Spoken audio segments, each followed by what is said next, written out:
Om Asato Ma Sadgamaya Tamaso Ma Jyotirgamaya Mrityurma Amritam Gamaya Om Shanti Shanti Shanti.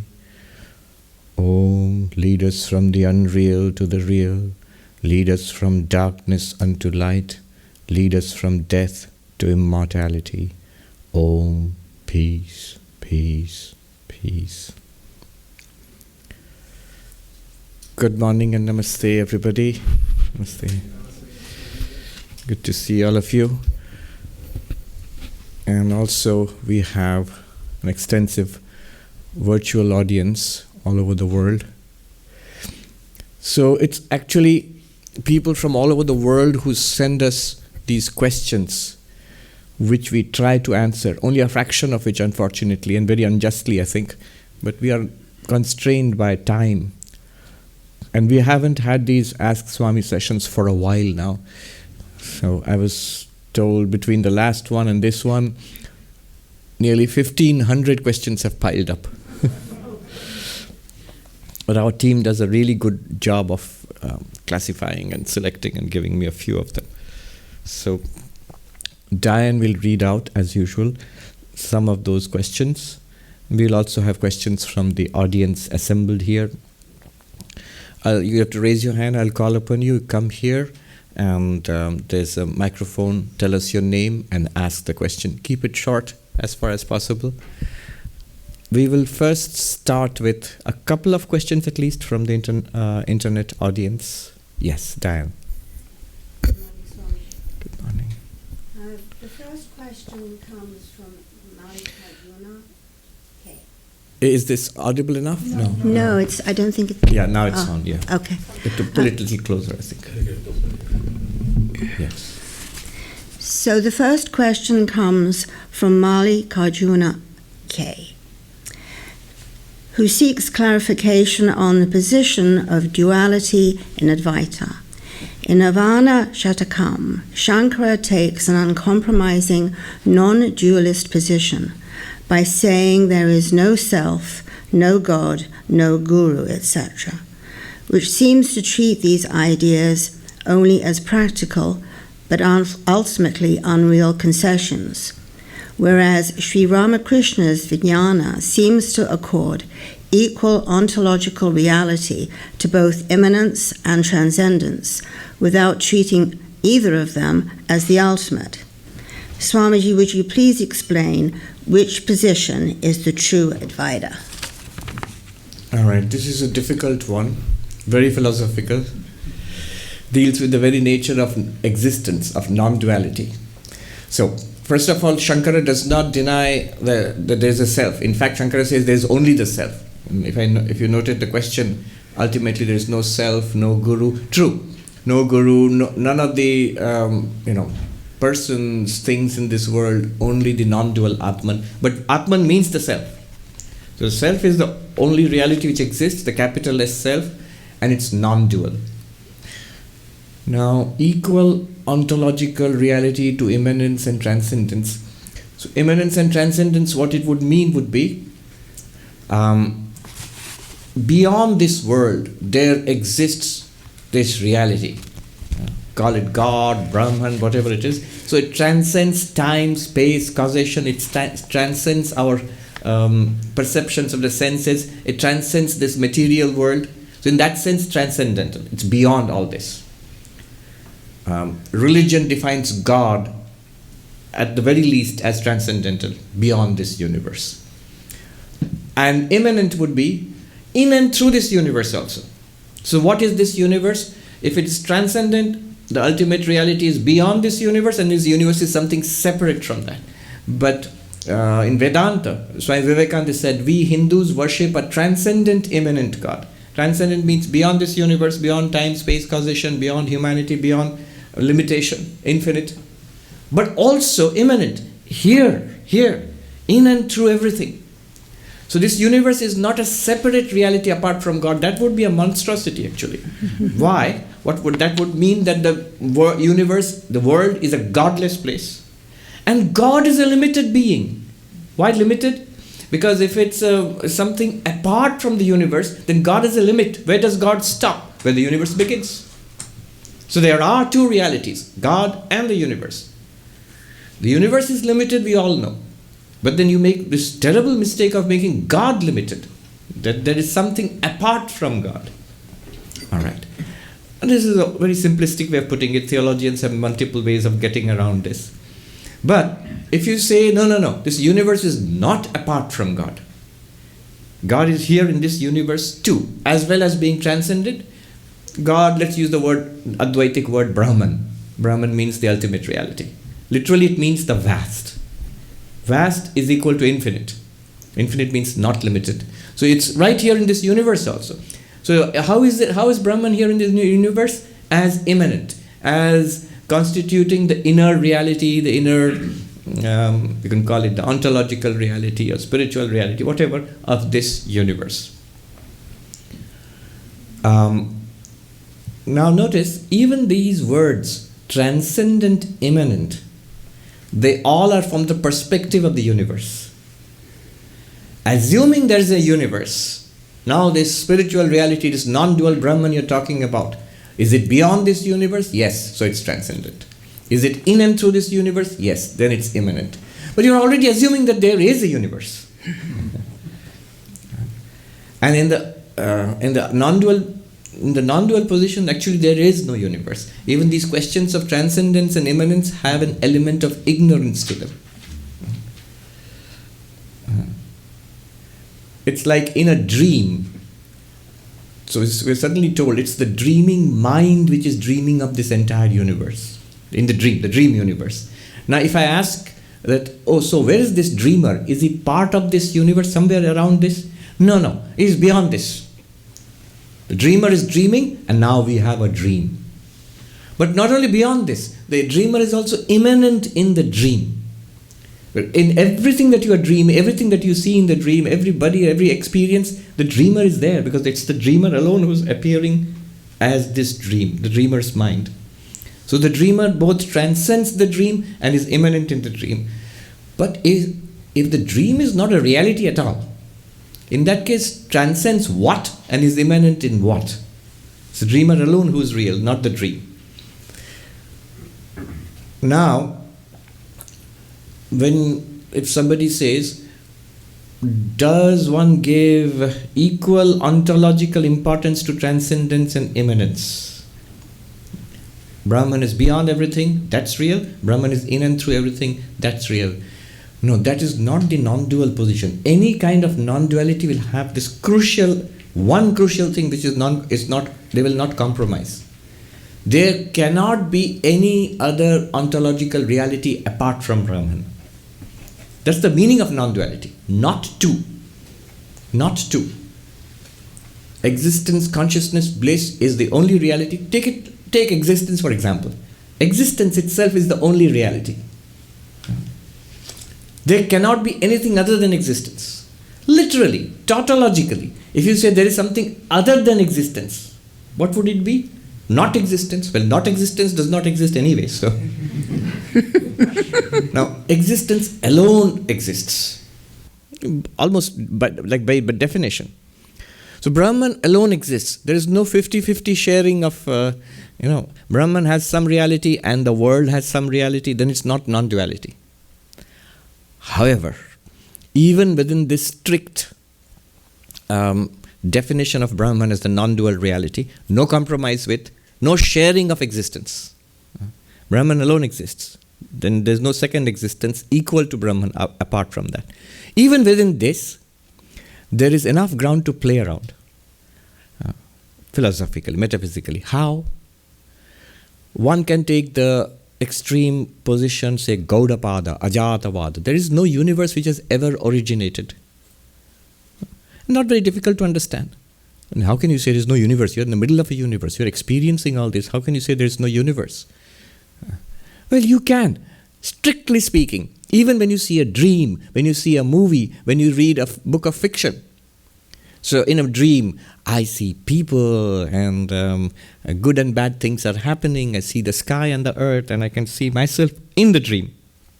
But if you ask strictly speaking, when you wake up, when you know it was a dream, did you really see a sky? Your eyes were closed. How could you see a sky? Did you really see other people? Well, go and ask them that I saw you last night in the dream. They'll think you're crazy. No, you must admit to yourself that you did not see a sky and a earth. You did not see a people. You did not see even your own body there. From the waking perspective, the whole thing was imagination. That's why we call it a dream. So strictly speaking, there were no other entities there in the dream, except you, the dreamer. But you imagined it all. There was only one, the dreaming mind. But you imagined and experienced a dream, a plurality of entities and experiences.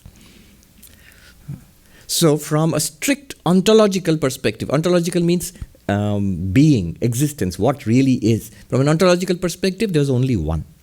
There is no universe, no variety, no second. Gaudapada is right. There is no universe apart from Brahman, other than Brahman. But then we can say, how about the experience itself? In the one dreaming mind, we experienced, I admit, there was no second thing there, but we experienced a duality. We experience people, happenings, pleasant, unpleasant. I have memories of my dream. I can talk to my therapist about my dreams extensively. Knowing, he knows it's a dream, I know it's a dream, but we can talk about it. We have, New York Times writes columns and columns about, novels and fiction and literary criticism about things we all know is fiction. We can. And go and watch a movie and such a variety is experienced. So fiction appearance is a category which is well understood. And in Advaita Vedanta also, you can give importance to this appearance and talk about it and take it seriously as an appearance. So that's the second level. Instead of saying that no universe at all, you can say universe is there as an appearance. It's a lower level of reality. Brahman is the really real thing, and the universe is not really real. It's like a fiction, it's like a dream, it's like the snake in the rope, and that's the second level. There's the third level of taking the universe seriously, where at the level of the appearance, you take it to that extent, you take it seriously, because you are part of the appearance in this body and mind. You play the game, you go along with it. Like an actor in a Broadway play. In the middle of the play, he suddenly thinks, what am I doing? It's a stage. Everybody's pretending. There is no Lion King, there is no baby lion, there is no evil lion. It's all just make-believe. Well, I won't tell my lines, or I'll make up new lines as I go along, or I'll do whatever I like. No, then you will ruin the play and get fired too. So you go along with the play and you do a good job, then you're a good actor, knowing full well that it's a play. Now, if you take it seriously, that's yet another level of reality. So, which one will you do? The Gaudapada, the first level, where you do not give any importance at all to this appearance, and you stick to the fact that it's one existence consciousness bliss, and I am that. You can do that. That is called Ajatavada, the theory of non-origination. In Advaita Vedanta, Shankaracharya's guru's guru, Gaudapada Acharya, in the Mandukya Karika, he held on to this very strictly. In some forms of Dzogchen Buddhism also, it's like a magical display. There is only the Buddha nature. There's only existence consciousness bliss. That's one. Second is it's a dream. Oh, it's magnificent. It's a play. It's a movie. Enjoy it. Enjoy the happiness. Enjoy the sorrow. It's a delight. Pleasure, pain, samsara, all of it is like a display, like a dream. And the third one is, no, not only enjoy it, engage with it. With full knowledge of your freedom, with full knowledge that you are Brahman, like Shankaracharya says, Chidananda Rupa Shivoham. So there are three categories of enlightened beings. This I am drawing from an essay by Swami Gambhirananda. He was the 11th president of our order. So there he says, the enlightened person, and he draws from an example, a parable given by Sri Ramakrishna. What are enlightened people like? So he says, there were three friends who are walking along, there's a high wall, and at one point they became curious. What's beyond? What transcends this? So with great difficulty, one of them climbed up on top of the wall, and he looked beyond, and he shouted in delight, and he jumped on the other side, and disappeared. And these two were left looking at each other, what was that? And they became even more curious. What was that? So the second person climbs up. He dances in delight and jumps on the other side. Now the third person, with great difficulty, climbs over. What's going on here? And he sees this, Sri Ramakrishna says, a mart of joy, a festival. In India, you have to think about what's called a mela. In villages, suddenly magic comes to your drab little village. There is a festival, there are shops, there are jugglers, it's a lot of fun. But it comes and goes. So it is there, it has come. And he sees this. And it's such fun. He too he shouts in joy, he wants to jump over. Then he thought, what about the poor people back there? Who will tell them? And who will show them this? Here is the solution to all the sorrows of life. Here is so much joy, fulfillment, freedom. So he does not jump over. He turns around and comes back into our tired little world to tell us this, the good news. Now, Gambhiranji says there are three kinds of enlightened beings. There are those who discover the truth. They are enlightened. They realize this infinite existence, consciousness, bliss, like Shankaracharya sings, Chidananda Rupa Shivoham Shivoham. I am bliss, I am consciousness, unlimited bliss and consciousness, I am Shiva, I am Shiva. They see that, actually. And they want to remain absorbed in that. Why? Because Gaudapada has taught us. What else is there? That's the only thing that's there. If you're strictly logical, that's the only thing that is there. And stay there. So they might remain absorbed in samadhi and soon give up this body also. So they are the ones who jump over that wall and disappear. Then there's the second kind of enlightened being. It says, those who see this world, they realize, I am Brahman. But they see this world as a dream, as a magic show, as an illusion, and what fun it is. Sri Ramakrishna talks about the monk who came, enlightened being, childlike. It gives a very beautiful description. He was dressed in rags and he had such a pure childlike face and always in joy and smiling. He would stay most of the time in his little hut in meditation. But once in a while he would come out and look at the sky, the river, the Ganga, where Sri Ramakrishna lived, the temple and the trees, and shout with joy, bravo, bravo. He would say, wah, wah. Why? Here is this one pure subject appearing as the objective universe. Here is this eternal existence consciousness bliss appearing as a continuously changing samsara. Here is this pure being appearing as sky and earth and river. Here is this unlimited consciousness appearing as a myriad of conscious entities. Here is bliss appearing as misery, sorrow, the pursuit of pleasure. What a wonderful display. Amazing. And so he shouts in delight. He would sometimes, Sri Ramakrishna says, this monk would roll on the sand, he couldn't control his laughter. What fun, what fun. And then he would go back into the hut. He didn't go out and, he acknowledged it, that he sees it. But he didn't go out and, open schools and colleges and a hospital and give people teachings about Vedanta. He didn't. Because it's not real to him, it's a display. And then there's the third one, Swami Gambhirananda writes, third kind of enlightened one, who's the one who came down from the high wall and came back to us, is the one whose heart melts in sympathy for our sorrows. So he takes this appearance seriously and reacts to it appropriately. These are the world teachers. They are the reason why we are here today. By all temples, churches, meditation halls, and all the scriptures of the world. Why do they exist? Because of that third category.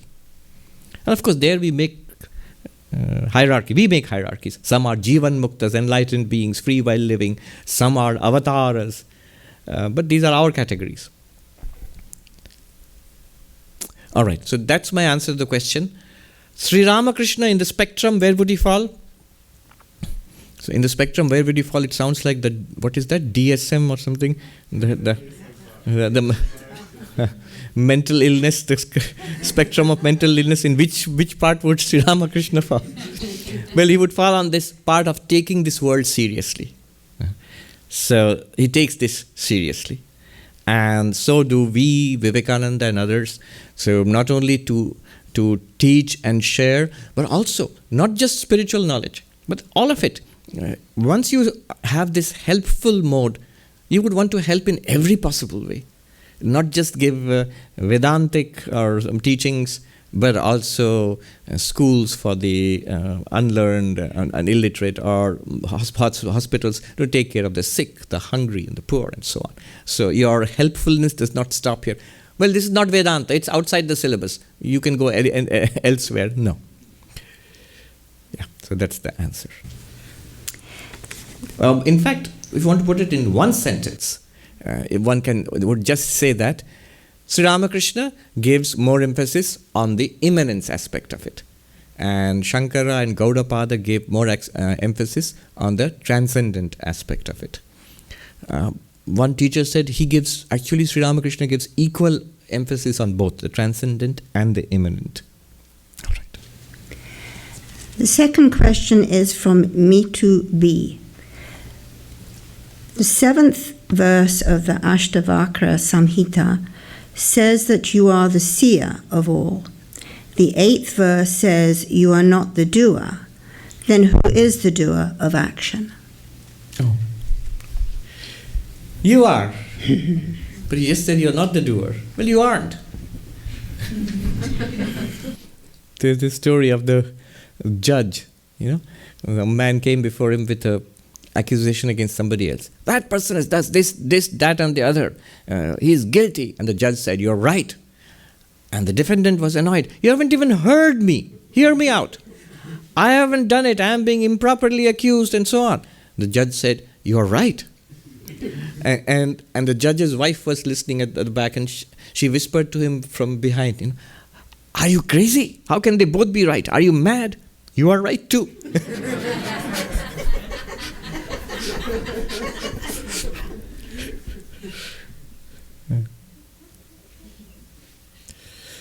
Yes. So how are you the doer and how are you not the doer? First of all, what would Advaita Vedanta say about this? And clearly it says that you are not the doer.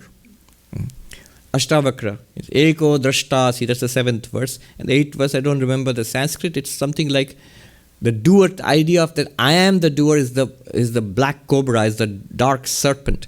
You escape from this and take refuge in the knowledge that I am not the doer. Now what does this mean? Why is it so bad being the doer? Because the moment I am the doer, I am this person and I'm engaged in action. The moment I'm engaged in action, I am under the law of karma. Karma is upon me. Nobody is free. Vivekananda says, whosoever wears a form. What do you mean wearing a form? I'm wearing a t-shirt, but what's a form? The body. The body. Whosoever wears a form wears the chain too. What's the chain? Good, good, bad, bad, and none escape the law. This law of karma. So the moment I see myself as a doer, I'm responsible for what I do. Whether the law catches me or not, whether the IRS catches me or not, it's inexorable. It's inexorable. The machinery of nature. Religions call it karma, they call it the wrath of God, or whatever you call it. But it's inexorable. Cause will have its effect. Actions have consequences. Now, Advaita Vedanta says, actually, this is good news. You are not the doer. You never were. Vivekananda writes in the same paragraph of the poem, he says, but far beyond is Atman ever free. Far beyond name and form is Atman ever free. No, thou art that, sannyasi bold. Say Om Tat Sat Om. How so? Now in the movie, there's the hero doing heroic things, there's a villain doing villainous things. They are doers and they will get their reward. The hero will get the reward and the villain will get the punishment. But if it's a movie, it's a screen, it's light and pictures on a screen. There is no hero, there is no villain, there is no villainous deeds, there is no heroic deeds either. There is only one limitless screen of light and picture and shadow and sound.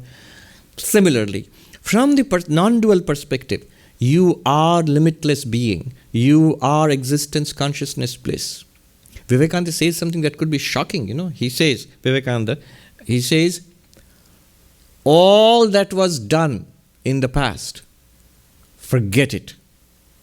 It has no existence anymore. Let it go. Just be careful not to do it again. Be strong. The results will keep coming from the past. So be strong to withstand the results because they are not real anyway. They are also part of the movie. The future doesn't exist also. The past doesn't exist also. In one sense, in that case, there is no presence. There is only one reality beyond time. So that's what he says. So that's from the Advaitic perspective. The show of the world, there is karma, cause and effect. But beyond the show of the world, it's a show. There is only one reality, which is you, the existence, consciousness, bliss. So in that sense, you are not the doer. But in the movie, in the story, there are doers and there are actions and there are consequences. Now, as long as we do not realize that that it's a story, that it's a movie, as long as we think, I am only this person, here is the world, and here is what I have done in the past, and what I'm doing now, and I'm getting consequences of my past actions. How? I see what's happening in my life. Good and bad things are happening. They are consequences of my past action. So what has happened is, the background existence, consciousness place that I am the Atman is forgotten, obscured. This is ignorance. I don't know that I am Brahman. I just think I am this person. So Brahman nature obscured, identified with body, mind, thinking of itself as a doer. Yes, in that sense, you are the doer. Because you're clearly getting the results of your actions. Once we are enlightened, we realize we are not the doer. However, the real thing is neither ignorance nor knowledge, because the enlightened ones are safe. They know they are not the doer. The unenlightened ones are not interested anyway. They are not here. The problem is with us in between. We realize that, okay, all right, there is this way of going beyond karma, beyond causation, beyond limitation. And in some sense, ultimate sense, I am not the doer. I'm beyond the law of karma, beyond samsara. However, right now I don't feel it. I'm not getting those benefits. I still feel practically that I am the doer and I am suffering in the world. Now what do? I really feel I am the doer. And until we get enlightened, we can't break out. It's impossible. You'll keep feeling that you are the doer. Then why will you feel? Because we are identified with the body mind. Identified is a very philosophical way of saying this simple statement. We not even think. We are, within quotes, the body mind. And therefore we are doers. And we are caught here. Then what? So here comes the beautiful, powerful method of karma yoga. Move from, in Sanskrit it's called sakama, with desire doership, into no desire doership. Since you cannot escape from the feeling of being a doer. I'm talking, I can't honestly say that I don't have the feeling that I am not, that I'm talking. I can't say that I am the witness consciousness and there's no talking, nothing, it's just an appearance. I can't right now very strongly say that. You feel you are identified with the body mind. In that case, move from doership with desire to doership without desire. In Sanskrit, from sakama to nishkama. Let go of desire. What is there to desire in this world of appearances? Either they are all appearances, the stuff of dream and illusion, or they are nothing other than you. They are already you. The people in this world, the desirable things and activities and places in this world, they are you. Just as everything experienced in a dream is the dreamer. What is there to desire in this world? What is there to be afraid of in this world also? It will not affect you at all. You will still be perfectly safe Not as the body. The body will die. It will still be perfectly safe as the Atman. So, have no desire. Make a beginning there. Say, I want nothing. I am limitless.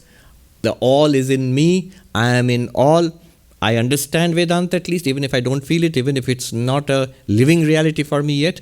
I get it. And so this is my view, and I'm trying to be at least desireless. I want, at least you can say that, I want to be free of want. So I'm trying to be desireless. I want to be free of want, and then act from that perspective. That's difficult enough. Make a beginning there. So that is the answer to the question, who is the doer? And even after all this, there's a one witness consciousness, this world of appearance. Even then, if you want an accounting, still, things are happening in the world. And I strongly feel there must be a doer. Give me one answer at the end. In ignorance, we think we are the doer. In absolute knowledge, there is no doer, it's a world of appearances. But ultimately, can you give me one doer? Can you put everything, all the accounts in the name of one person, one doer, somebody? And the answer in that case would be, if you really want an answer, God is the only doer. There is one Ishvara. So what's the relationship between this ultimate reality and God? God is that ultimate reality, but with a personality. What a personality. It's the cosmic. So that same consciousness with the cosmic mind and this cosmic body is the one acting through all bodies, thinking through all minds, speaking through all tongues. The real doer is God. And if you ask God, so you are the real doer, God will say, who, me? No. Because God is fully enlightened all the time. God knows that I am that absolute reality. We don't know that we are that absolute. We don't know we are Brahman. If these things are getting mixed up, Sanskrit terms are very clear. Brahman or Nirguna Brahman is the absolute reality. God is called Saguna Brahman, Ishvara. And we are sentient beings, Jiva. The sentient beings can be under ignorance or can be enlightened. Jivan Mukta, the enlightened sentient being. God is always enlightened. No, and being enlightened, also one interesting thing, we can link it back to the earlier question. There are three kinds of enlightened beings. Those who don't see the universe at all and want to be merged in Brahman, always remain in as the absolute, in the what one might call the transcendent. Those who see the universe and people and their own bodies like a magic show, as a delight. And those who take it seriously and are full of sympathy and helpfulness. Which one is God? God is the third one. That's why of all the enlightened beings, the third kind are those who are most godlike, who are beneficent to everybody else and try to be helpful. All right. Can we take a question from the audience? Who would like to come? Yes. Come here and ask the question. And then we'll take the one from the lady at the back. Next. Wait. Tell us your name and ask the question. My name is Mira. Thank you, Swami, for sharing with us. I've been here before when you've shared with us about other Swamis and their routines and their life. I'm interested to know, what is your daily routine? What is your meditation? And how has it evolved? It's pretty simple. All the monks, what their daily routine is, I have the same one. I get up early in the morning, I chant, meditate, I study, and then it's the ashram work, whichever ashram we are in. Then there will be a component of devotional practices. For us, it's the arati here. In the Indian ashrams, much more elaborate. And there is Vedantic study. Again, in the evening, I meditate. So that's it. So all the monks have all these. What do? They meditate. They are devotional, sometimes ritualistic also. They study and they work. What is your meditation? Is it a nidra? That's it. More than that, I'm not going to tell you. Fair enough. Thank you. The lady there, and then we'll go back to some more. We'll take it next. And then we will go back to some more questions from the internet audience. Tell us your name and ask the question. Om Shri Gurubhyo Namaha. I'm Aparajita, and thank you for having us here. I've actually been the conviction that art is more real than real life itself has been growing within me for the past few months. So what you were talking in response to the first question really resonated. What I'm thinking about is, just as artists practice their art so as to create it better, to create the sense that the representation of reality is more real than reality itself, is akin to how the yogi or the one who's meditating practices their meditation, focusing upon something that seems not real but is like latching on to, for example, with japa, you dwell in the name of the god, which is like dwelling in a poem, for instance. In chapter 6, Arjuna asks Krishna about the chanchala of the mind, and Krishna's response is abhyasena. What is the nature of this abhyasa? Even in chapter 12, when Krishna says it's much harder for those contemplating upon nirguna Brahman versus saguna Brahman. So you start with like mayeva mana adatsva, and then if you can't do that, then do abhyasa, and then if you can't do that, do sarva karma palatyaga. But isn't it also the case that in order to be able to do sarva karma palatyaga, that itself requires abhyasa? So what is the abhyasa that one needs to go about? Also, in response to Arjuna in chapter 6, Krishna, after abhyasena, he also says vairagyena. And I'm thinking of the qualities of a student. You have viveka, vairagya, the 6 categories, and mumukshu. And this is related to what you were saying about desirelessness, because isn't mumukshu itself a desire for liberation? Okay, there are multiple questions. We'll take. Yeah. So Aparajita has some really good questions. Let me start where she started with art. Are you an artist? Yeah. Okay. What do you do? Paint? I dance. You dance? Bharatanatyam. Bharatanatyam, very good. So art. Before we go on, just a word about art. There are 2 sides to this. One is, from a spiritual perspective, not particularly helpful. Another is, it could be very helpful. So the best kind of art is that which has a link to the transcendent, to the spirit. There is some element that comes into this art, whatever it is, dance, painting, writing, where there's a glimpse into something beyond, standing on that wall and looking beyond to the other side. And then you bring it back, because you can't show them what you saw on the other side. You try to express it through your language, through your dance, through your painting. So that art, that painting, that language, that dance has an element of the transcendent, of the infinite, in the world of the finite. So art can do that. And Vivekananda, he told Sister Nivedita writes, that our master told us, religion, art, and science are 3 ways in which you can reach the infinite. There are 3 ways of doing the same thing, except that you need Advaita to understand this. If it's a dualistic religion, it can use art to serve its purposes, but it will not say that art itself will take you to enlightenment. Advaita can say that art itself will take you to enlightenment. But it must be that kind of art with that intention, that I am reaching for the infinite, I'm trying to express the infinite, I'm trying to embody the infinite. Like Schopenhauer said, do your words come from more words, or do your words come from silence? The words coming from silence are the real art, which is somewhere there's a touch of the infinite there.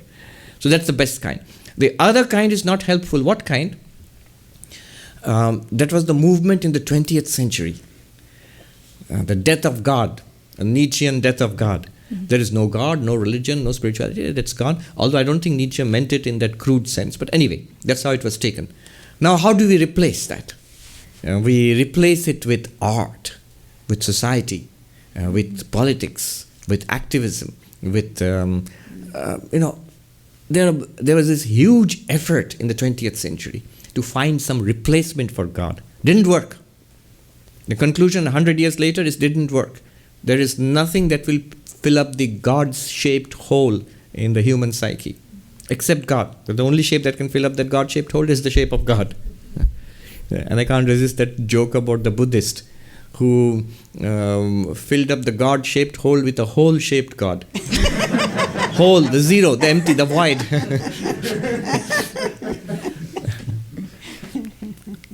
Now, the question was one of two questions, abhyasa and vairagya. What is the nature of this abhyasa?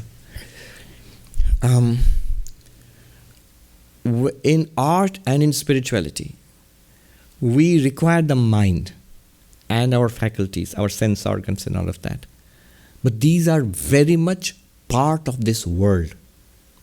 The mind and all, they partake of the material world. Whatever partakes of the material world must follow material rules, the rules of this universe. So cause and effect. You must generate a powerful enough cause which will give a powerful enough effect. The psychologist Jonathan Haidt, in that book, Happiness Hypothesis, he says, why is it that all these wonderful ideas about self-help and self-improvement don't really work? Barnes and Noble, you'll find the biggest row or shelves and shelves of books are on self-help. Anything, like if you just see one rack of such books, it's enough to make your life, you might become this super person. But it doesn't happen. Why not? The reason he says is that it's the intellect which consumes these books. It's the heart which feels inspired by these books. The benefits of getting up early in the morning and doing yoga, the benefits of reading a lot, the benefits of being altruistic, benefits of focus, so many things. And the wonderful, you read all that, the great ideas, great, and you feel, oh, I really want to be like that.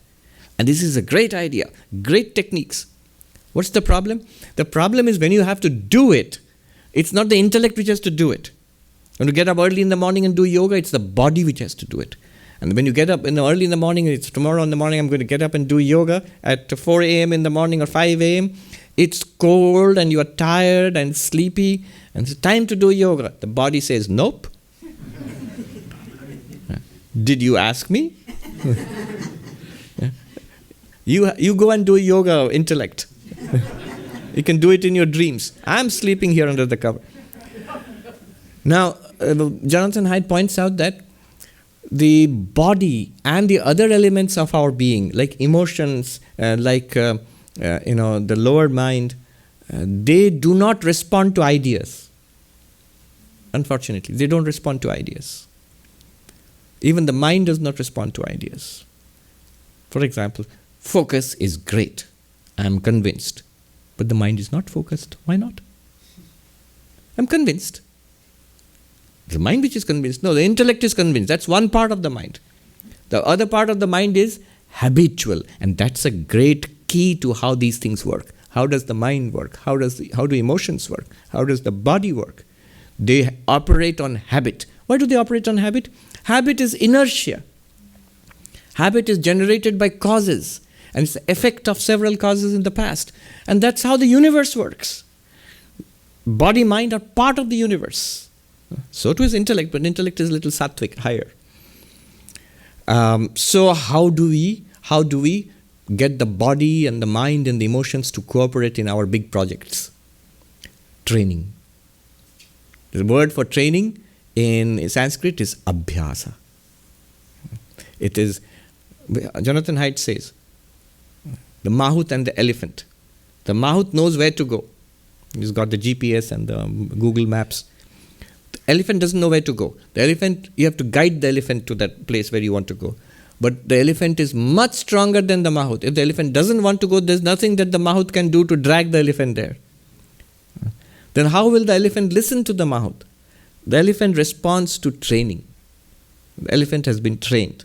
The elephant of the body, the elephant of our emotions and our lower mind, they respond to abhyasa, that which is really difficult for us. Put in the requisite abhyasa, it will become really easy for us. It's really easy for us to remain cozy in bed and nap early in the morning. And I've seen so many monks for whom it's impossible to do that. I've seen a monk at the point of death in the hospital. Old Swami, point of death. He sits up in his hospital bed and faces the wall. I've seen this literally. Faces the wall and sits rock steady in meditation for 2 hours. And we think, we marvel. How is that possible? The thing is, it's abhyasa. He cannot not do it. He's been doing it for 60 years, 70 years. That's the power of abhyasa.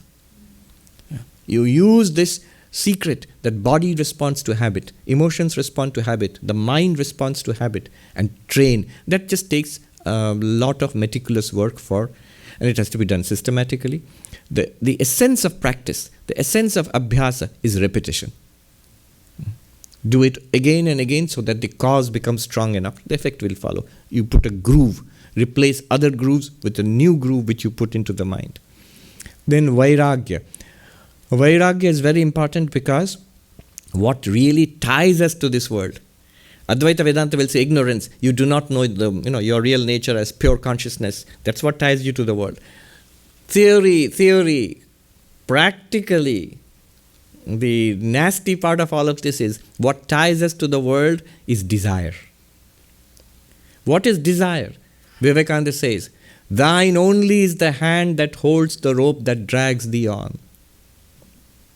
You are holding on to the world. You are holding on to the body. You are holding on to this limited existence. That's why when we are told about your unlimited awareness, either we don't want to listen to it. People find it upsetting. When we are told the world is an appearance, an illusion, a dream, so many people become upset. They don't want it. I want to be spiritual, but I want this world to be real too. They don't want it. I can understand why people in the world might be upset when you say the world is false, it's an appearance. But why would a genuine spiritual seeker be upset? Good riddance. Good news, the world is an appearance. What's the big deal? It's desire. I'm holding on. So vairagya is dispassion. Let go. There is nothing here worth holding on. You are hurting yourself.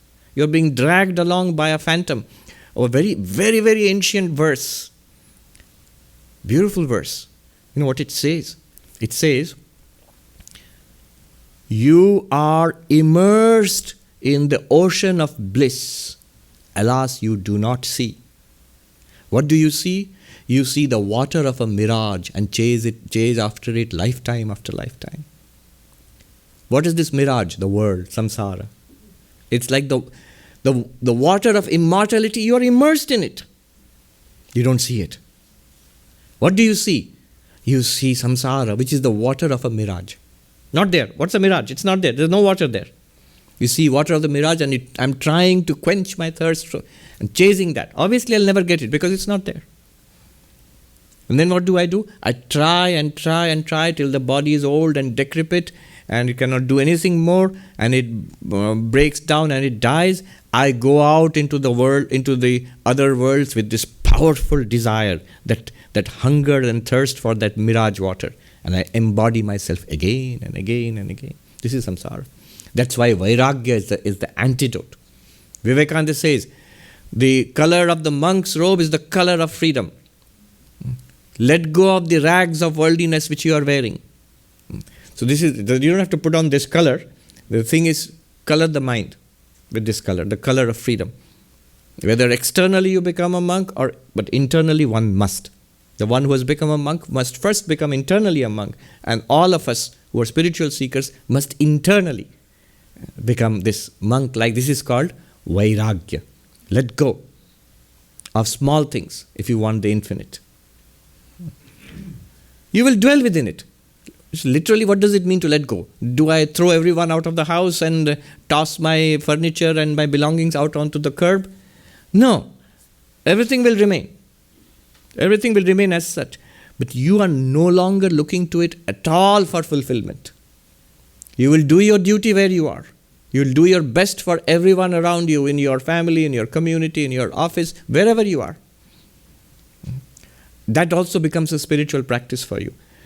You don't look to them or those things or those activities as the goal of your life, that this is going to fulfill me. No. Spiritual realization, enlightenment, God realization becomes the goal of our lives. That's real spirituality. What's not real spirituality is using spirituality to enhance our worldliness. Since ancient times, religion is of these two kinds. And it's good, both of them are there. In the ancient Karma Kanda, there was the vast ritualistic panoply, the paraphernalia of the Vedic rituals which the ancient Vedic Hindus used to perform. For what? Not for very noble goals. Let there be adequate rainfall, let the crops be bountiful, let the children be safe from disease, let my enemies perish. And after all of this, a full, wonderful life in this world, let me go to heaven and have more of this. This was the idea. God will help me to. In those days, it was the ritual itself, not even appealing to God. And then there was the spirituality of the Upanishads, which we are talking about here, Advaita, Vedanta and all, based on the Upanishads. Where no, I'm not looking to this limited world. I'm seeking to transcend it and realize who I am, this infinite being, and therefore I go beyond all want. There are two kinds. Spirituality for improving my life in the world, and spirituality and my life for attaining spiritual realization. The reverse. And the same is true now. People not many people perform those elaborate Vedic rituals. They are sort of outmoded. But here in the United States, especially on the other coast, we have this entire very popular spirituality, and I'll make myself unpopular by saying these things. Whether it is foretelling the future and jewels and crystals to set right my karma, or knowing the minds of other people, or the ability to control the thoughts and attract other people, or to win the lottery.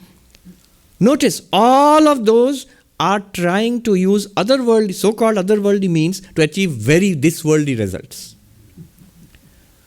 This worldly results will come anyway, but they are not to our liking, because I haven't done enough good karma to deserve all these things. I want more, so I want some kind of spiritual ways of attaining something. Let me fix the game of karma so that it works in my favor. Now the old Vedic religion rituals, I dare say it had the advantage of actually working. To some extent, at least to some extent. Ultimately it will disappoint you because it's all limited. Whether this world or the next world, everything comes to an end and leaves you with a bitter taste and with unhappiness. But the new age spirituality, some of it, I'm not condemning it at all, but some of it, it's just plain hoax. It's just plain hoax. Playing upon the gullible, playing upon the weak, playing upon the suffering, giving them hope, and then making dollars out of it, money out of it. Be strong. You don't need any of it. You are the infinite. Why do you need these little things? Why do you need these little magic tricks? Why do you need these little ghosts and spirits? No. You are their master. They belong to you.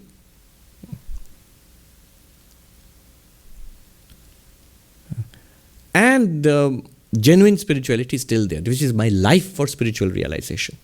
Not those spiritual stuff for improving this particular little life. So always throughout human history, it's been like this. Now, why did I say it was good? Well, even if you are going to God for this worldly gain, you at least have a faith in God. That much goodness is there. That those who go to a temple or a church or something and try to pray for curing a disease or winning the lottery or whatever, they have faith in God. They're asking for the help of God. To that extent, it's good, but still, it's worldliness. All right. Thank you. So, vairagya is absolutely necessary. Thank you. Yeah, of course. Yes. Let's take a couple of questions from the internet audience, and then we will go back. The gentleman that you wanted to ask a question, and the lady here, you wanted to ask her. Don't forget your questions. First, Diane. This question is from Dr. Indraki B.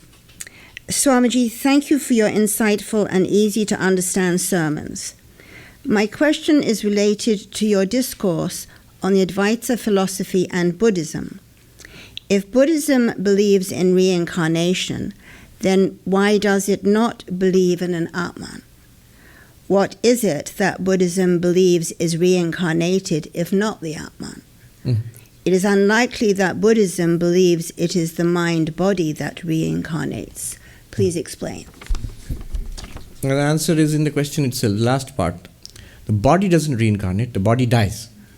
It goes to pieces, it is burned, cremated, buried, whatever you call it. Now, if we as Hindus say it's the Atman which is reincarnated, the self, the Buddhist will immediately ask, really? The self is changeless? You yourself say so, the Hindus. How can a changeless self be incarnated and reincarnated? It's a kind of change, right? Atman must be steady, beyond any change, beyond any coming and going. How can it be reincarnated?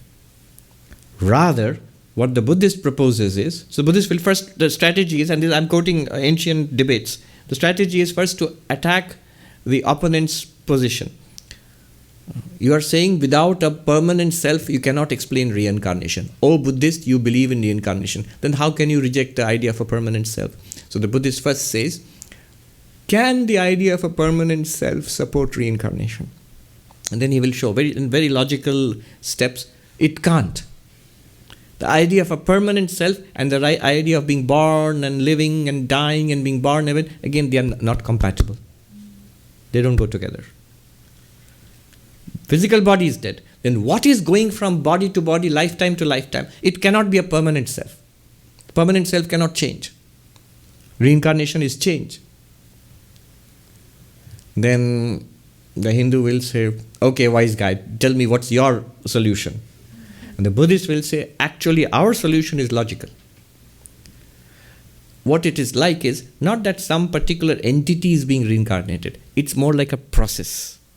Moment to moment, the subtle body, the sukshma sharira, the sentient being is perishing and another exact copy is being created. That exists for a moment and it perishes and another exact copy is being created. And those copies have retained the impression of the past copies. So they all feel they are very similar. So you give an illusion of continuity. It's like a good example is when you shake a rope, you see a wave going like this through the rope. It's not that the rope here is now going there.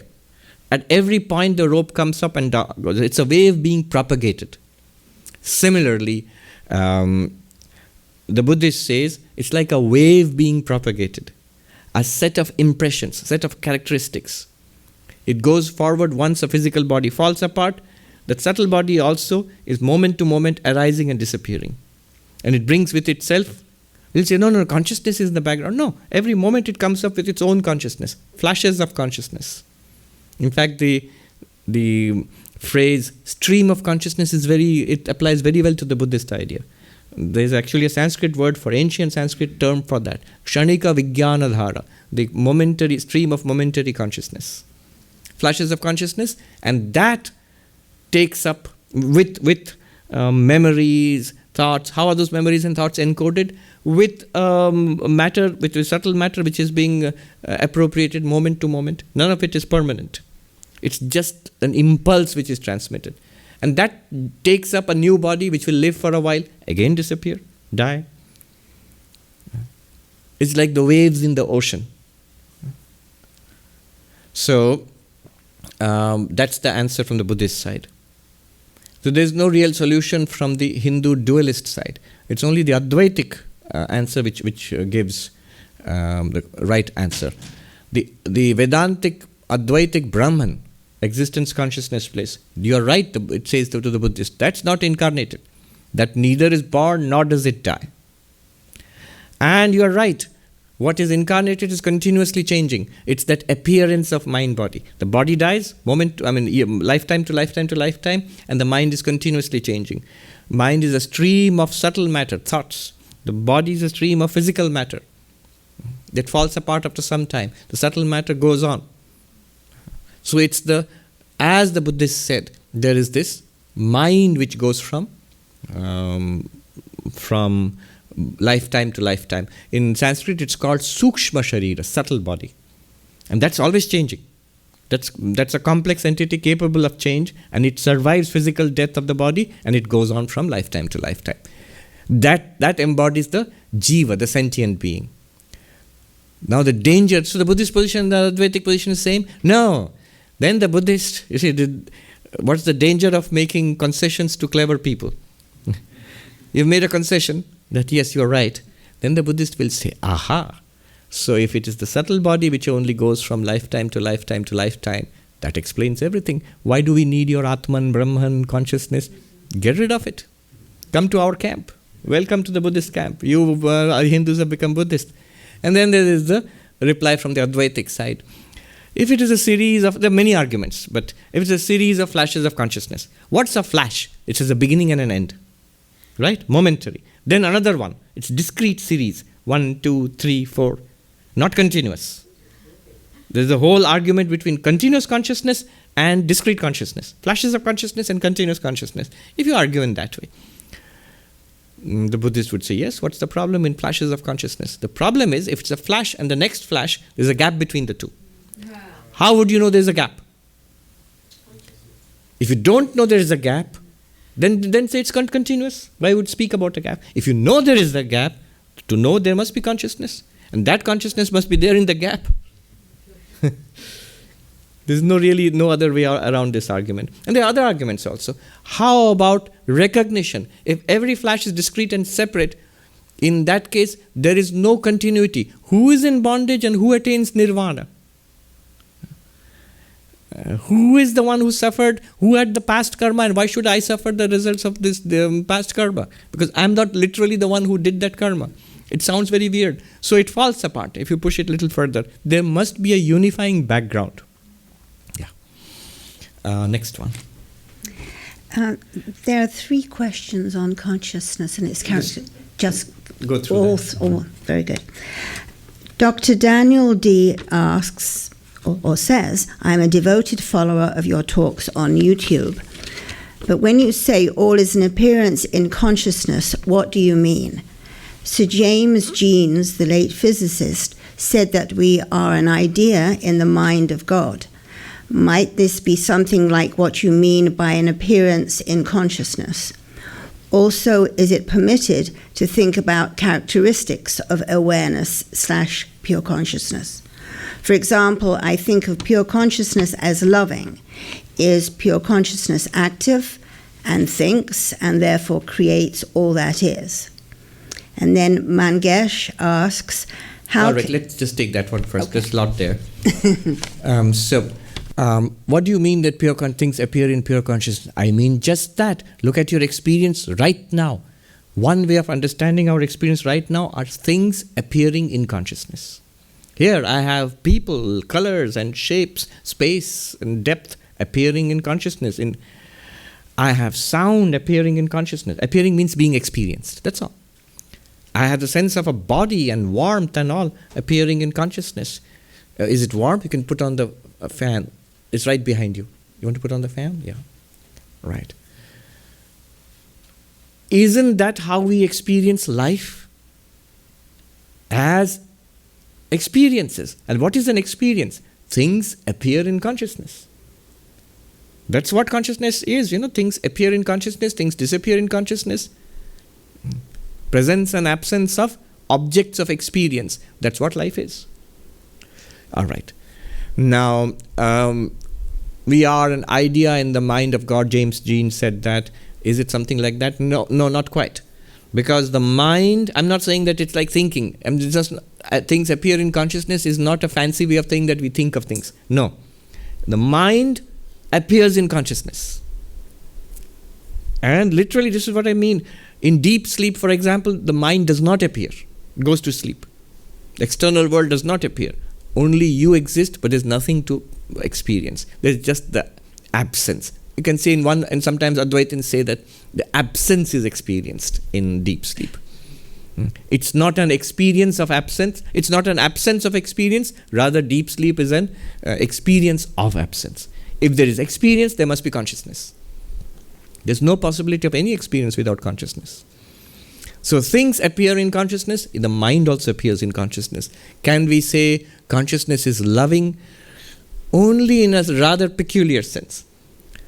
To be loving, you must be a person with a mind and a heart and emotion.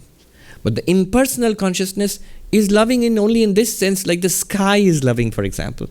The vast blue sky, it is spacious and inclusive of anything and everything. To exist physically, you must be in space. So space in that sense is all-inclusive. In that sense, pure consciousness is loving because it is vast and spacious, luminous, and therefore it enables all things to exist and reveals all things in that sense. But it's a very philosophical way of saying loving. What was the last part? Also, is it permitted to think about characteristics of awareness / pure? No, it's not permitted. Why not? Why not? Characteristics, or in Nyaya language, they are qualities, guna, qualities. Qualities belong to substances. So the table is brown. This one is brown. Brown is the characteristic. But where does the brown exist? Not in this. It's not floating in the sky. It exists in this table, in the altar. This flower is pink, white and pink. Where do the white and the pink exist? In the flower. They're not floating in the sky. Characteristics exist in substances. This is sort of basic philosophy. Now, if you say there are characteristics in consciousness, they must be existing in some substance. And you'll say, yeah, I told you, they exist in consciousness. But if the characteristics are objective, because you're speaking about it, the substance also must be objective. Then it cannot be consciousness. It's an object to consciousness. Characteristics will always be existing in objects. Objects have characteristics exist in objects, and they are revealed to consciousness. Consciousness itself is not an object, and therefore does not have characteristics. The next question. And Mangesh asks, how can we be sure that this waking world appears in consciousness and not in the mind, like our dreams? Because the mind also appears in consciousness. Notice, the dreams also appear in consciousness. Nothing really can appear in a mind without consciousness. I mean, what's a mind? Just the crudest example. You just think right now ABCD. I just thought ABCD. ABCD is just like mental talk. To experience it, it must be illumined by consciousness. You experience the mind saying ABCD, right? ABCD. If things are appearing in the mind, to experience them, there must be consciousness. So ultimately, dreams are also illumined by consciousness. Without consciousness, no dream can be experienced. See, I don't want to get into it. Just look at the difference between what has been achieved. We are living in the age of ChatGPT. I was playing around with it yesterday. It's an amazing thing.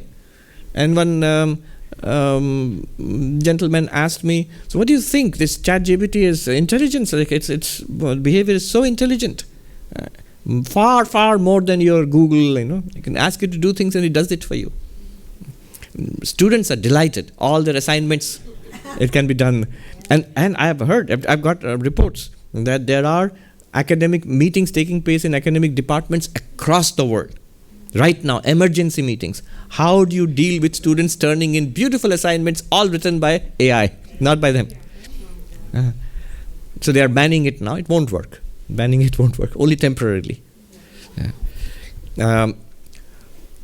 How do you distinguish it from consciousness? Notice, I said this is a powerful argument for Vedanta. Why just Vedanta? For Sankhya, or Advaita, for Sankhya, for Buddhism. For the unique nature of consciousness. Why? Now you have these powerful AI, artificial intelligence, which can replicate every function which we thought was peculiar to the human mind. Creativity. They're writing beautiful stories now. Very soon they'll win awards. Computer-generated art won an award. And there was a huge outcry. And I saw an article, the prejudice against computer-generated art. So, creativity, intelligence. It's writing, it's responding to you, and you can carry on an intelligent conversation with ChatGPT. So, what's the difference? The difference is there only in one thing, which is consciousness. Notice, the one thing that all of these AIs, the tremendous amount of development in computer science, the one thing it cannot replicate is consciousness. ChatGPT has no inner consciousness, no experience of being an artificial intelligence chatbot. How do I know that? I asked it. And it's are you having internal experiences? I didn't ask it, a student asked and sent me the results. Are you having internal experiences? Then it said, no, I am I'm a programmed, like natural language processing thing, and I have no consciousness. So this devotee sent me the answer from ChatGPT. It has no consciousness. Anyway, we knew that. Because if you ask those who programmed it, have you programmed it for intelligence? Yes. Have you programmed it for speech recognition? Yes. Have you programmed it for editing text and generating new text? Yes. For creativity? Yes. Have you programmed it for consciousness? Wait. No. Why not? We don't know how. It's not only that they are not conscious, the interesting thing is, across the world, computer science experts, the programmers, artificial intelligence experts, neuroscientists, they will all tell you, we have no idea at all. We have no idea where to begin to program something for consciousness. Nobody has any idea. Absolutely not. Absolutely not. How strange. My question was, intelligence, creativity, memory, these are all amazing things. And you can replicate them through computers. Powerful computers can all... Somebody said, look, they are not doing exactly what we are doing when we think, we imagine. Right. But they are doing a really good job of imitating. And giving the products, like the outward behavior is very similar. But these are all amazing things. Creativity is amazing. Intelligence is amazing. Memory is amazing. All of these are amazing things. Consciousness is a very simple thing. What does consciousness do actually, practically? Only one thing. It gives you first-person experience. An inner feeling of color, and sound, and pressure, and light, and desire, and thought, and emotion, and identity. Just feeling. That's all. Just the feeling, the experience of life itself. That's what it gives you. Only one thing it does. First-person experience. It should be pretty simple to program it. But no. There's no... And there is enough data because we are all conscious, except the few zombies who might be here. We are all conscious. How extraordinary. These advances, I'm telling you, they are a powerful validation of this ancient insight that consciousness is unique. And it is the core of our existence, of what we are. All right, the next one.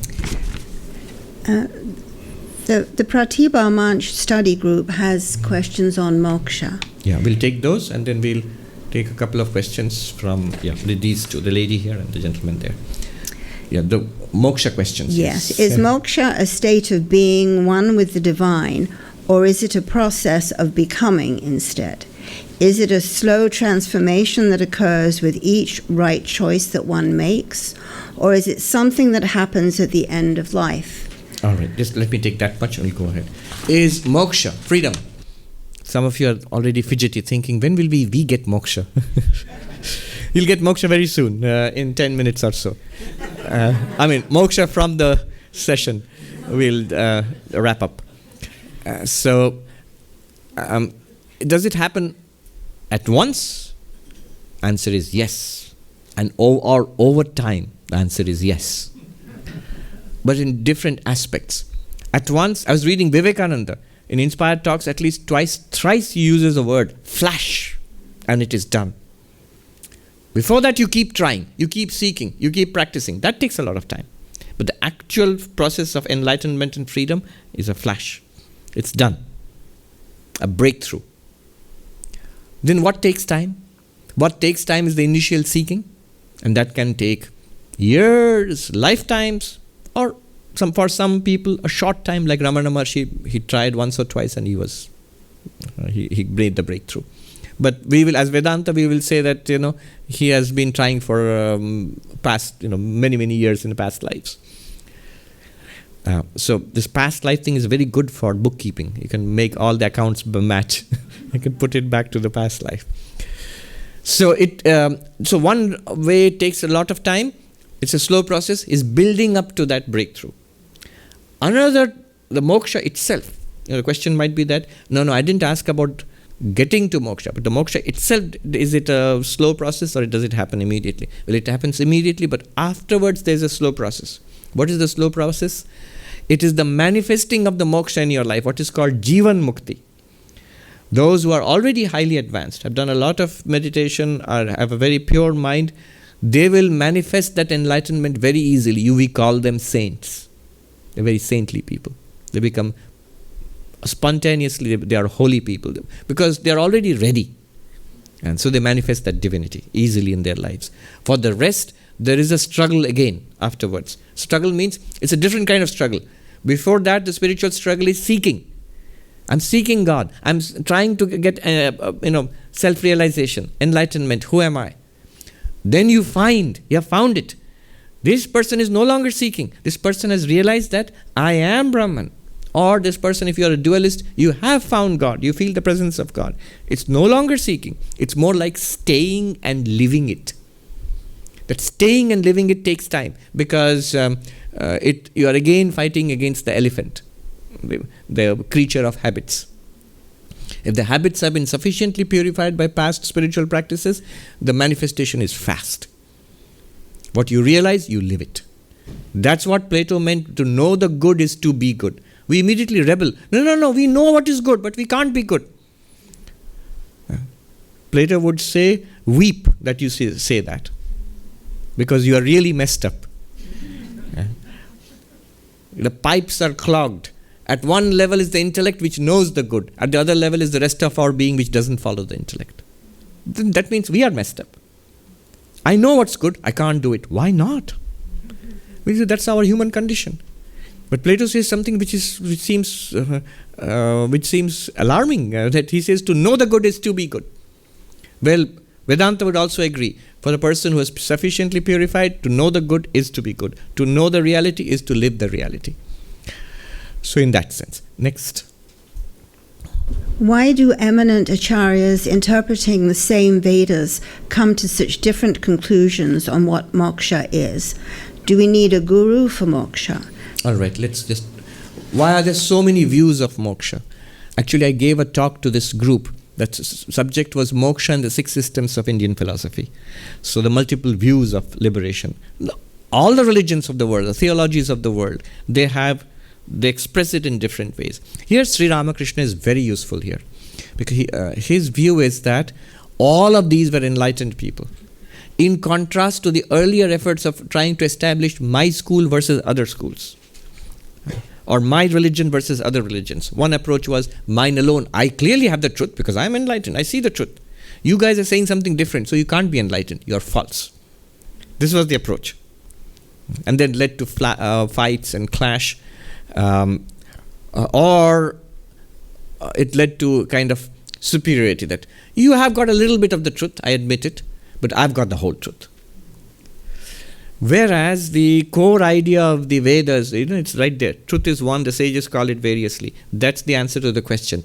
Sri Ramakrishna also says that they are all enlightened, but they saw it differently as that aspect of the infinite which they realized, that part of the elephant which they touched. The story of the 5 blind men and the elephant. They all touched the elephant.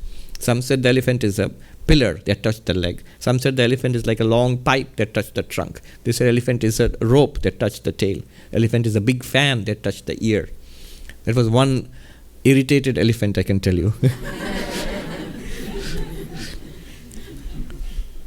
So that's why the different philosophies have conceived of moksha in different ways.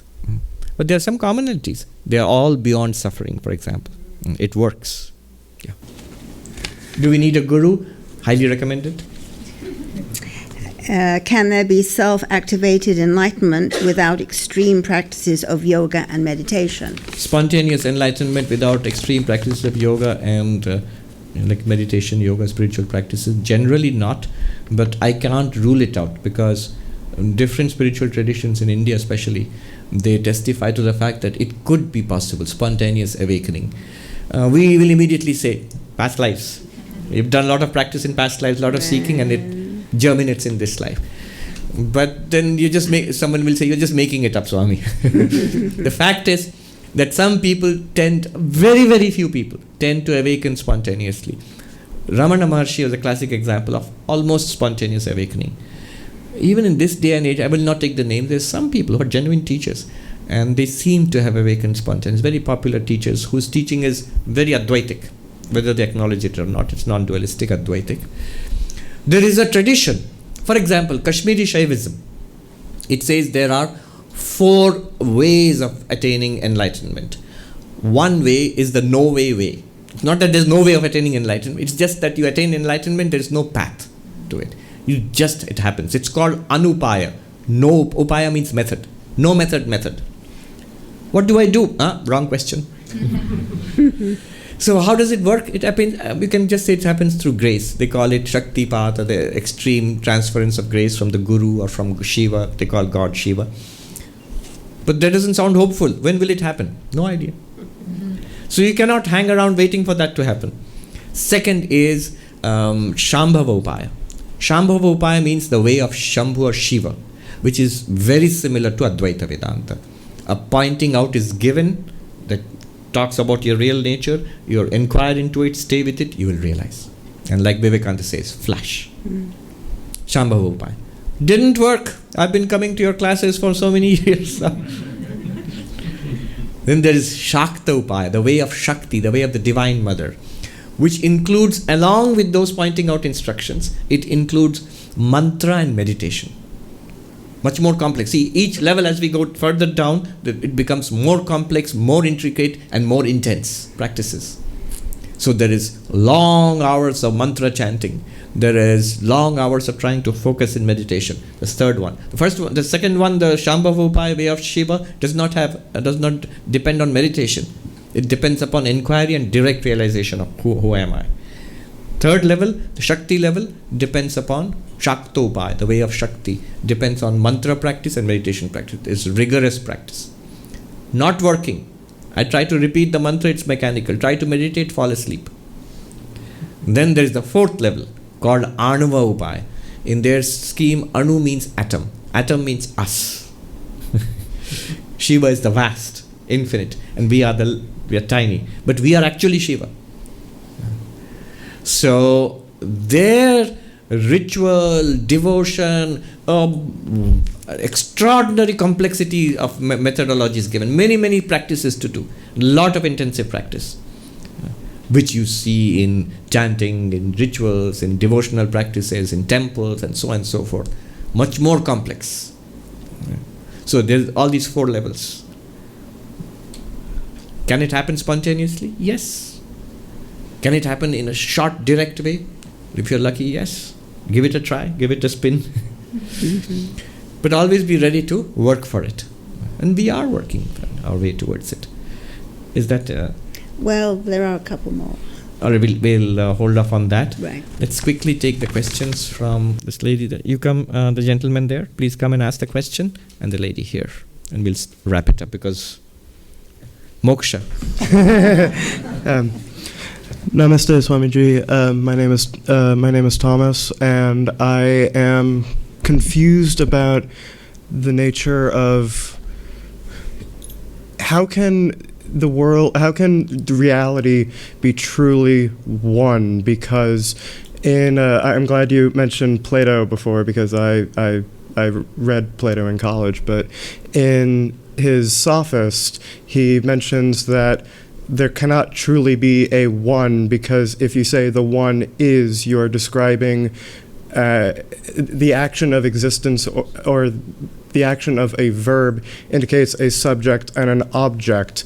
And in many of the scriptures, in the Puranas and in the Vedas, there are various gods, spirits, people mentioned. And how is it that we truly quote, exist if we do have consciousness, because we have a sense of being. And is it that Brahman, or the one, as Plato describes it, tohen in ancient Greek, is it just that it is interacting with itself? But if it is interacting with itself, it's interacting, and that's an action, again, that indicates a subject and an object. So I'm just wondering, how can there truly be one? Truly be one. First of all, we have to give Plato his due. They can't be. They can't be. It's like, but what Plato is saying is that there's this world of existent things. I'm using language which Heidegger used a long time later. There's this one philosopher in Western tradition who said that the most important philosophical issue has been forgotten since the time of Plato. And I'm trying to revive it, Heidegger. But he got mixed up with the Nazis, so he was a particular favorite of Hitler, actually, in Germany. Which goes to show you can be very brilliant without being a particularly good person. You can be brilliant, you can have wonderful insights and still be a very weak person. All right. What really exists in our world? Common sense, before being philosophical. Existing thing. People exist. And it's not one people, it's people, so many. Chairs exist, the space exists. Perhaps concepts exist. In some sense, fictional world, Harry Potter exists. So, there are various kinds of things which we might say exist. But notice, they are all many. And they are all defined. One thing is not the other. So there are distinctions, and there are separation, and there are multiplicities. That's how we experience existence. But all of this is existing things. They're existents, not existence. So first of all, Plato is right. That one which you're talking about, it cannot be one among many. If you make a catalog of all the real things in this universe, you will never, in that catalog, you'll never find the one. You'll never find Brahman, the thing in itself, being itself. It will not be part of the list. And the 75th thing is Brahman in the catalog. No, you'll never find that. You can't do an audit, you can't do an inventory of things in the universe and come across Brahman. Are we missing Brahman, or you'll always miss Brahman? Now, does that mean Brahman doesn't exist? Well, you're right, it doesn't really. You must be very clear about this. It doesn't exist in the sense we think the things in the world exist. People are looking worried already. No, it doesn't exist in that sense. That's why something like the emptiness concept of Buddhism, Tibetan Buddhism, is very useful in clarifying Advaita Vedanta. Look for your real nature as pure consciousness. You will never ever find it. If you find it, dismiss it immediately, because it's not the reality. It is nothing that you can see or hear or smell or taste or touch. It's nothing that we can conceive of in mind or speak about in language. It's nothing that can be captured in mathematical equations. It's empty. A vast emptiness, a vast nothingness, and yet somehow permeated by a luminosity. This empty luminosity, the Buddhists say it's like the vast blue sky. It's completely empty, yet it's shining. This emptiness is what Advaita Vedanta calls Purnam, the fullness. We call it infinite being, not infinite existence, not existence. It exists only in the sense, now you said language, you say it exists. Isn't it? Aren't you using a verb? It is. An action. True, again true. This is what Wittgenstein pointed out. The limits of the world are the limits of language. Whatever you can express in language must be part of the world. I was reading this author, Ellenberg. He imagines a very beautiful point in that book. It's called The Time of the Magicians or something. He talks about Heidegger, Wittgenstein, Walter Benjamin. So he says, Imagine these two young men, this is pre-Second World War, walking down in the Bavarian forest where Heidegger was working. It says Heidegger and Wittgenstein, they're walking by. And Heidegger has an intuition. He calls it isness. He says, it is haunting me, this new idea.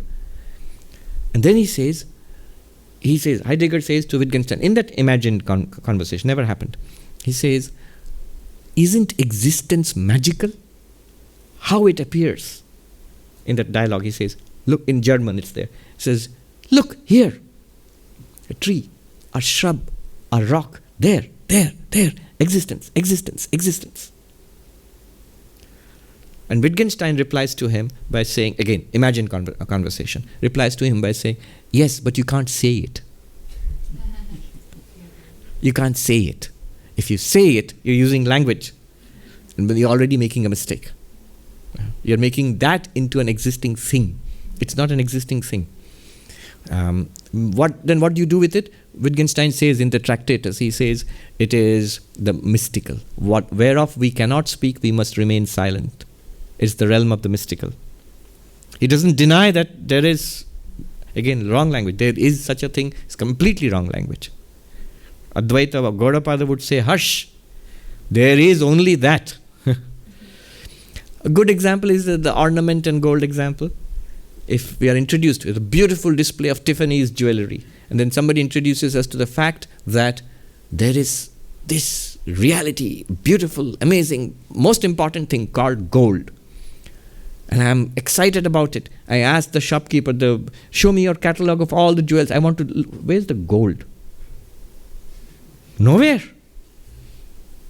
And yet, everywhere.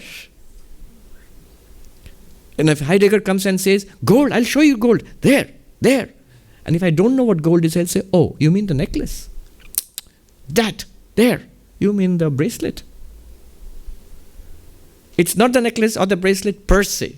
But other than it, there is no necklace and bracelet. It's everywhere, but it's in everything, but it is no thing. It's in every ornament, but it's not an ornament.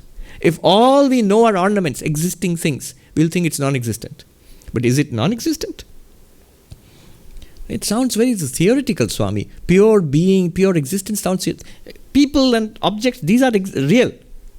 And your pure existence is very like a phantom, philosophical phantom. No, it's like saying, going to the jewelry shop and saying, your idea of gold seems to be a phantom, a fiction. It's the ornaments which are real. Not really. It's the gold which is real. Your ornaments are theoretical. What's an ornament? A name, a form, a use. In that sense. But you're right, language cannot express it. Every time you express it, it's wrong. That was the deep insight of Nagarjuna, Chandrakirti, all the great Tibet, the philosophers of the void, the emptiness philosophers. And the entire Tibetan tradition. There's a school of Tibetan Buddhism, which is a final development of Tibetan Buddhism, which is called Prasangika Madhyamaka. That's the school that is the fundamental school of the Dalai Lama, the Gelugpa monks. They have developed it for the last 700-800 years, based on the work of Chandrakirti and Nagarjuna. And their basic thesis is the moment you say it, it's wrong. It says Shunyata Sarvadrishtinam, the emptiness of all philosophies. Then somebody attacks them saying that, well, then your philosophy also is empty. Your philosophy of emptiness is empty. First of all, they say, yes, they have a whole section called emptiness of emptiness. Then your own philosophy is wrong then. You say anything, then it's false, it's empty. And then Nagarjuna replies, yes, it would be if I said something, but I don't say anything. Whatever you say, I'll point it out that it's wrong. I'll show you how it's wrong. If I did say something, if I had a proposition to make, you could cut it down. But I have no proposition to make. Because that's the truth. Yeah, I could go on. It's my favorite subject. Thank you for that. The last question here. Please come. Tell us your name and ask the question. Pranam Swamiji. Thank you for all your teachings. Thank you for your presence in New York. Actually, you kind of touch on my question. Tell us your name. Oh, Adriana. You kind of touch on my question on previous answer to the question from the viewers. for a spiritual seeker, once that person reaches a certain stage where it feels stuck, not moving forward, but rather regressing, is a guru necessary? Thank you. Right. Yes, a guru is necessary, is always very good. A guru is a person you can refer to, you can ask questions, who will help you, somebody who has walked ahead on the path before you. Also somebody who is plugged into a tradition and is the holder of a lot of spiritual wisdom which has come down in that tradition.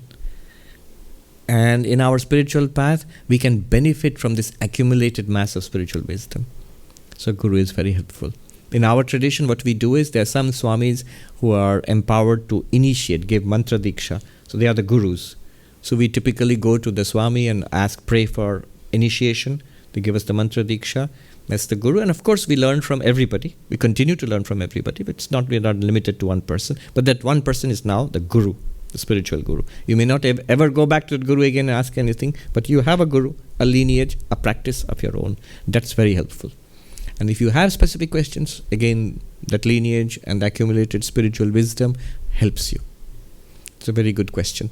I'll just add, thank you. I'll add one thing to what you asked and end there. The way I left it off, the gold in all the ornaments, the one inexpressible, the emptiness, the luminous emptiness and all that, that might sound very good, but what do I do with it?